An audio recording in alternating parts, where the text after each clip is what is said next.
Mark Antony. O mighty Caesar, dost thou last so long? Are thy conquest glories, triumph spoils? Shrunk to this little measure fared thee well. I know, not gentlemen, what you intend.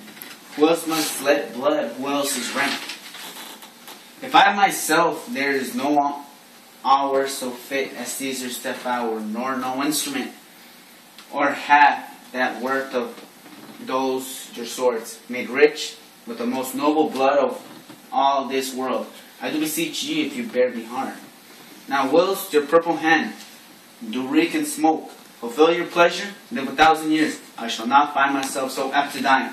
No place will pleasure me, so no mean of death, as here by Caesar, and by you cut off the choice. Make not your death of us. Thou now we must appear bloody in our cruel and bloody hands. And this our present act, you see we do, yet see you do but our hands. And this is the bleeding business that we have done. Our hearts you see not, they are pitiful, and they pity to the general wrong of Rome.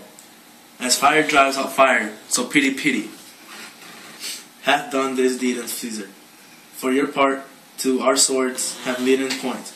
Mark Antony, our arms, in strength of malice in our hearts, of brother's temper do receive you in with all kinds of love, good thoughts and reverence. Your boy shall be strong as any man. In the deposing of many. Your boy shall be strong as any man's. In disposing of new dignity. So we have a peace.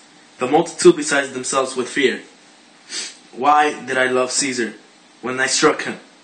I have thus proceeded. Not of your wisdom, let each man render his bloody hand.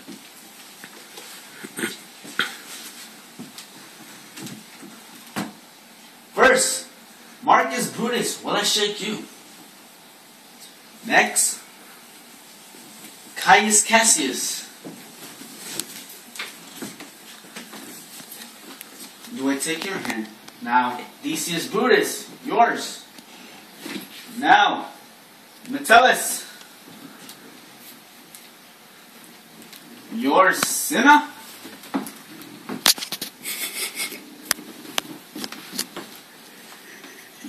And my violent Casca, yours.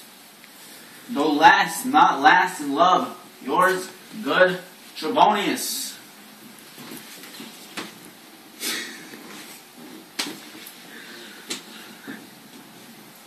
Gentlemen, all us shall I say.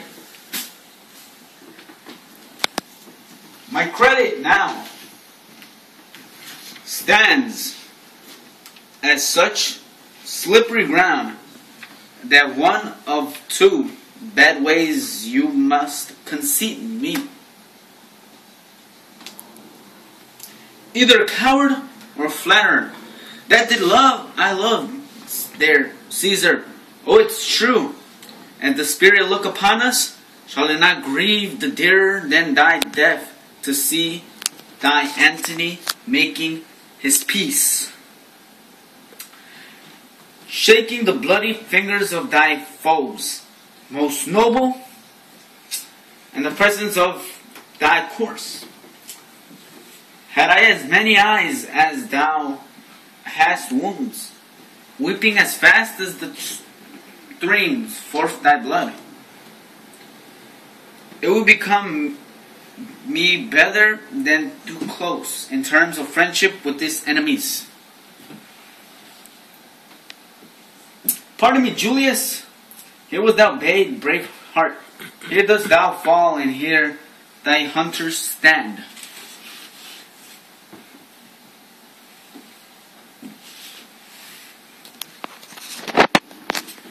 Signed in the spoil and christened in thy left.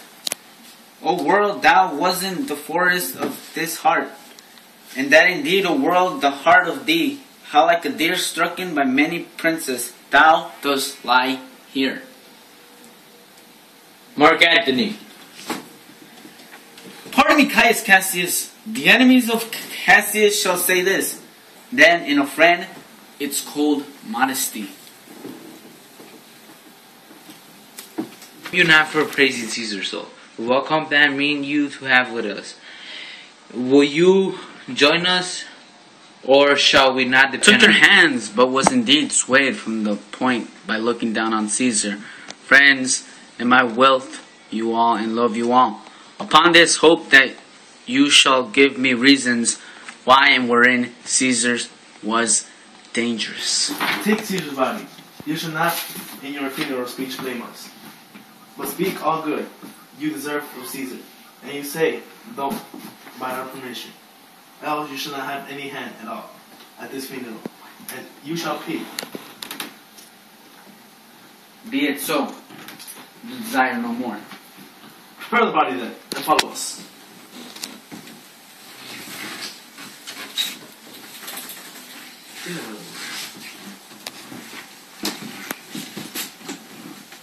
With you.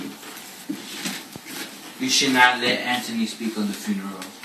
I will myself to the pulpit first, and show me the reason of our Caesar's death. While Antony shall speak, I will protest. He speaks and leads by the permission, and that we are content that Caesar shall have our true rights and lawful ceremonies, and shall advantage more than none of us wrong. I know not what may fall. See- I like it not. And am I moreover suitor that I may produce his body to the marketplace, and in pulpit as become a friend, speak in order of his funeral,